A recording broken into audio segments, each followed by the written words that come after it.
Hey everyone, welcome back. Today we're going to learn how to probe our tool offsets with the Renishaw optical tool setter. Remember, in order to mill or machine a part, our machine needs to know the length or tool offsets for every tool.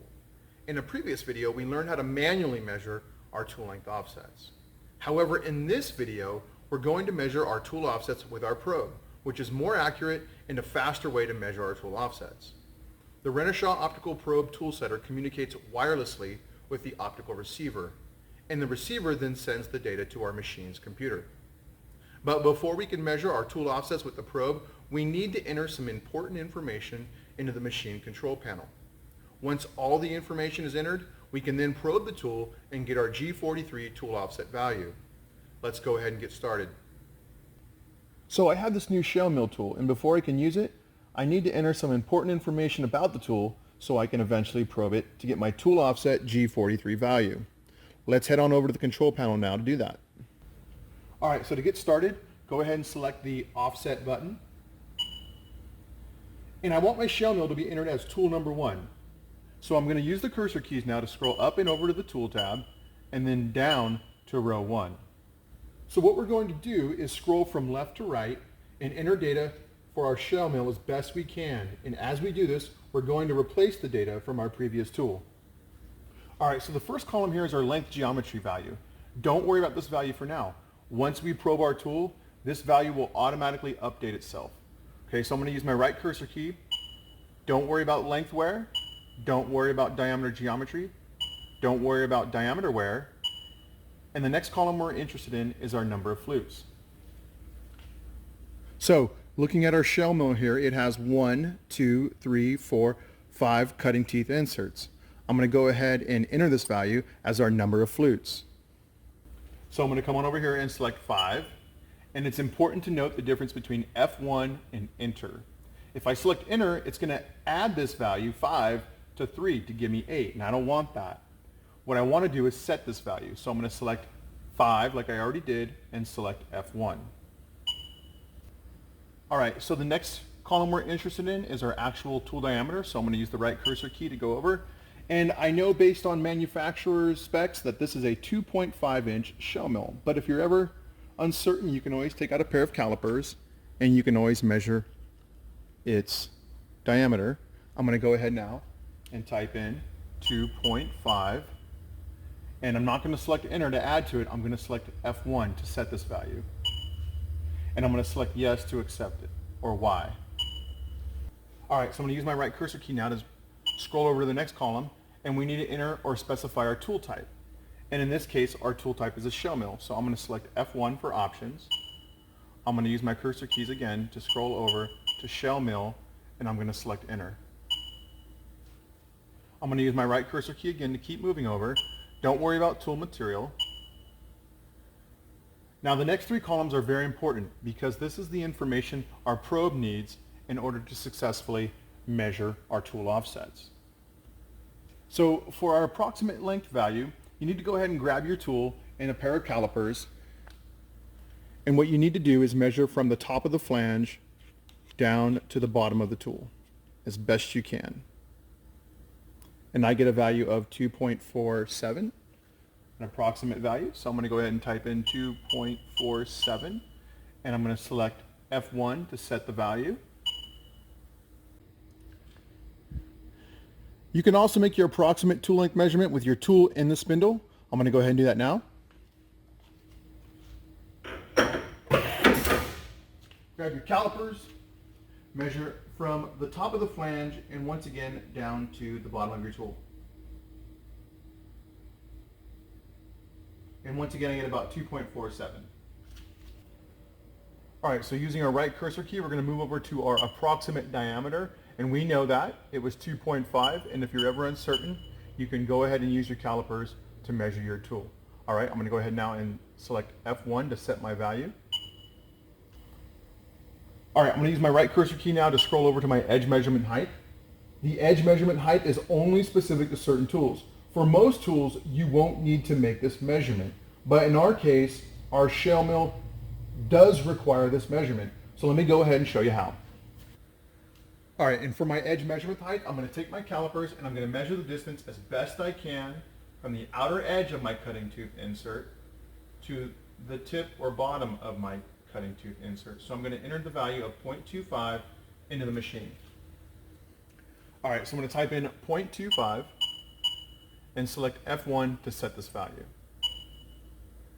I'm going to use my right cursor key to scroll over, and I'm not worried about tool tolerance for now, but the next column I am interested in is our probing type. Once we're now over in the far right column here under probe type, the following options show up. Okay, we're going to select 1, the rotating option. We typically use this option for shell mills or other large diameter tools. So go ahead and select 1, and notice our probe type now has changed to 1-L rotating. And when you're ready to probe the tool, go ahead and select now Tool Offset Measure. And we want to select 1 probe selected tool. But before we can do that, let's shut our doors. Select 1. And then to start our probing, we need to select Run in MDI, or our Cycle Start button. So when you're ready, go ahead and select Cycle Start.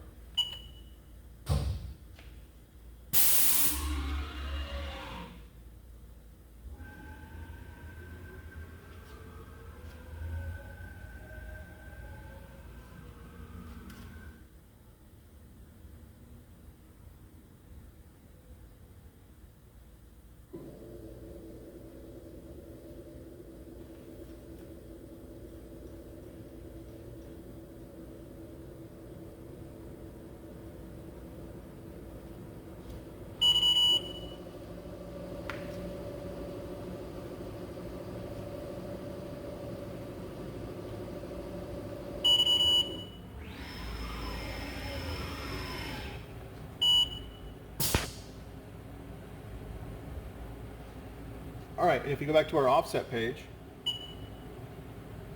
use our left cursor key and scroll all the way over, you'll notice our length geometry value has been updated to 2.5763. So now we're going to go ahead and probe one more tool. All right, and this particular job calls for a 1/4 inch 2-flute end mill here. And before I can use it, we need to basically repeat the process we just went through, but with some minor differences. So I want this tool to be tool number 6. So I'm going to use my down cursor key to go down to row 6. And just like last time, we're going to work left to right and enter information for this tool as best we can. I'm going to go ahead now and load the tool into the spindle. I'm going to select MDI, T6, and ATC forward.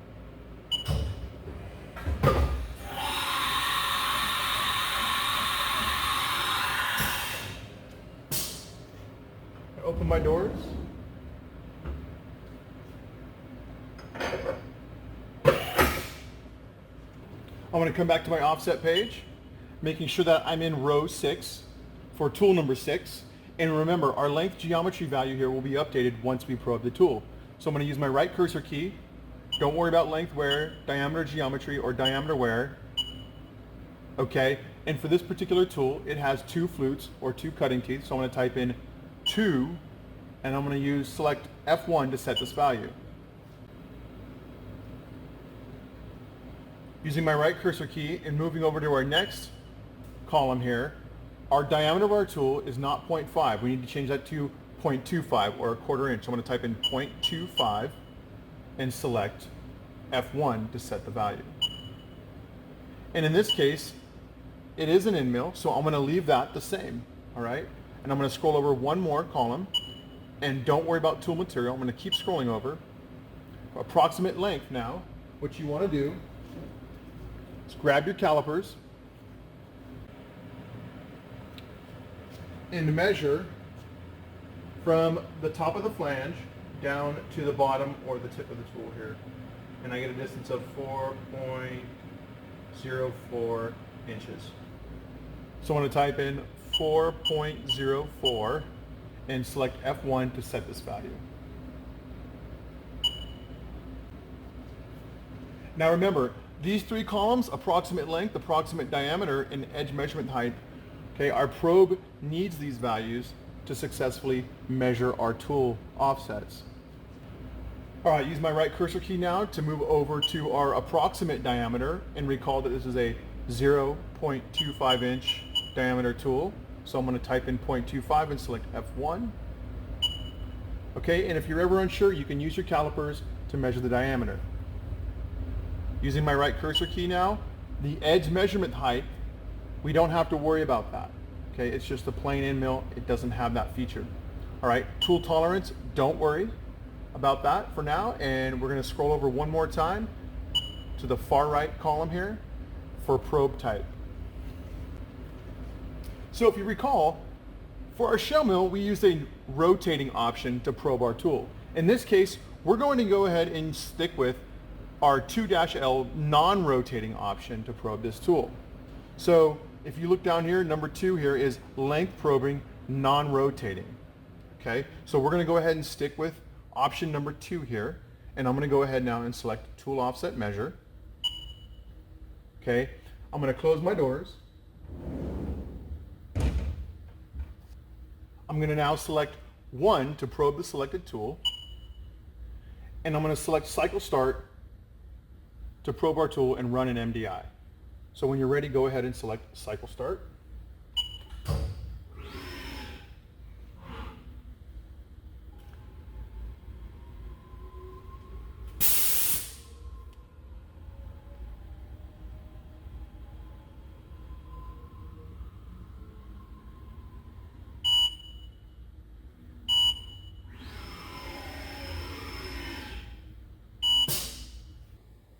All right, so when you're done probing the tool, head on over now back to your offset page.